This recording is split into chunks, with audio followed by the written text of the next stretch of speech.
Hello, my name's Chuck Payne, and I'm here to talk to you about the Mountaineer Challenge Academy. When I was 16 years old, I was quite a wild child. I had no purpose, and I thought I knew everything, and nobody could tell me otherwise. I was often told I would spend most of my life in prison, but that all changed when I dropped out of high school. I was hanging in very bad crowds, and it worried my mother sick until one day she introduced me to the Mountaineer Challenge Academy.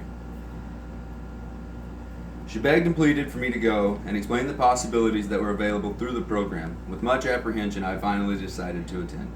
My mother saved me that day from a life of misery and defeat. The Academy instilled values in me that has led to a very successful and fruitful life today. Since 1993, the Mountaineer Challenge Academy has been saving West Virginia's troubled youth by training and mentoring them to become contributing members of society using the 8 core components in a quasi-military environment in a 22-week residential and 1-year post-residential follow-up program. According to an article on www.westvirginianews.com, the Mountaineer Challenge Academy graduated a record 159 cadets in December of 2016 and continues to be West Virginia's best-kept secret. Now that you know a little bit more about the Mountaineer Challenge Academy, let's talk about the 8 core components. The 8 core components that make up the program are 1. Academic excellence. Classroom studies at the Academy are designed to enhance the cadets' educational skills and instill a desire to continue self-improvement throughout their lifetime. Studies include the 5 basic areas included on the high school equivalency certification test: math, science, social studies, language arts, and literature. Number 2, life coping skills. Cadets explore their value structure and come to understand the attitudes, needs, and desires that serve to motivate them as individuals, as members of the Academy, and as citizens. Goal planning is an ongoing part of the program. Each cadet develops a life plan, which includes short-term and long-term goals. Included in this area are classes and workshops on healthy relationships, gender stereotyping, team building, parenting, and personal finance. Number 3, job skills. Cadets develop the basic skills necessary to conduct job searches as their position in the community changes. Goal planning is one of the many areas covered in this component. Each cadet develops a life plan, which includes short-term and long-term goals. Cadets learn to complete a written resume, fill out employment applications, and how to conduct themselves during an interview. Health and hygiene. It is important that each cadet understand the positive correlation between good health and hygiene habits and lifelong mental, physical, and emotional well-being. Tobacco prevention, education classes, nutrition, and sexual responsibility are just a few of the topics that is covered. Number 5, responsible citizenship. Each cadet will develop a better understanding of the forces that work to make a community strong and supportive of its members, as well as the forces that work to disintegrate a community. Cultural diversity and awareness, violence prevention, promoting justice, voter registration, selective service, and the honor code and general orders are among some of the topics that are discussed. Number 6, service to the community. In the core component of service to the community, cadets develop an understanding of the benefits gained through volunteering in community projects and agencies. Cadets volunteer many hours during each 22-week program, performing services for organizations such as Trout for Cheat, local food banks, local fire departments, and the American Red Cross. Certificates and awards are given to cadets for their participation. Number 7, leadership and followership. Each cadet gains exposure to the traits of a good leader and the skills necessary to become a good team member. These skills prepare the cadet to serve in such roles of leading and following as color guard, drill and ceremony, land navigation, platoon Olympics, and hardcore challenges. Number 8, physical fitness. Cadets participate in a program of physical fitness training which encourages a lifelong commitment to physical, mental, and emotional well-being. Cadets must show improvement during the 22-week residential program.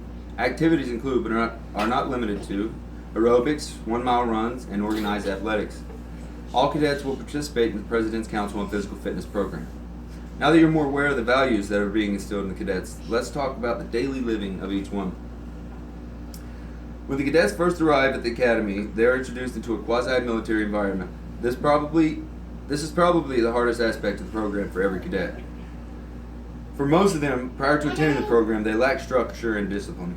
A normal day for the cadets is being woken up to the sound of reveille, which means they have 5 minutes to make their bunks and be ready to do some physical training. Then, throughout the day, the cadets either run or march to the cadence to their respective places to be.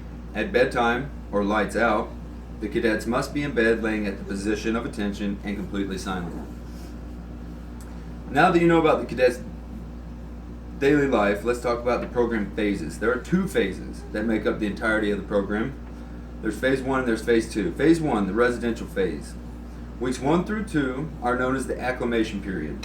The focus is on team building, cultural diversity, physical training, and close order drill. Time is filled with group activities, platoon classes, and organized competitions. All instruction is to assist the cadets in meeting the program standards and practicing the self-discipline necessary for success. 16 hours of activity and 8 hours of rest help the cadets adjust to the schedule of the academy.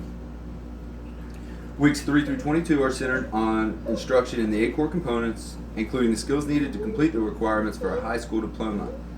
Computer-assisted learning, traditional instruction, and non-traditional settings offer cadets a variety of academic environments. Training certificates in hunter safety, food handlers, leadership, CPR, first aid, basic OSHA, and others provide a well-rounded vocational experience. Other activities include organized athletics, adventure training such as rappelling, hiking, land navigation, and participation in many community service projects. Phase 2, the post-residential phase. The Academy is required to work with cadets and their mentors during the 12-month period following their graduation from the residential phase. This is the post-residential phase. Much of the work required for the post-residential phase actually happens while the cadets are living at the Mountaineer Challenge Academy. Mentors are screened, trained, and matched with their cadets. Goal planning, post-residential action plans are developed, and applications for education, military, or employment are started.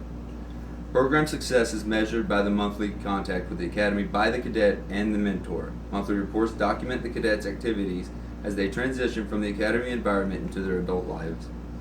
The goal is for each graduate to be actively engaged in the world of employment, education, military service, volunteerism, or a combination of these activities. Now that you're more familiar with the Mountaineer Challenge Academy and how it works, I would like to end with a success story. As you know, I was a troubled youth that participated in the program. With the help of my family and my mentor, I was able to graduate and join the U.S. Army and make a very good career out of it myself. I'm now a full-time student and proud mentor for a cadet currently enrolled in the program as well. He's doing great. His biggest achievement so far is his transition from being 230 pounds down to 190 pounds in just a little over 2 months. Thank you.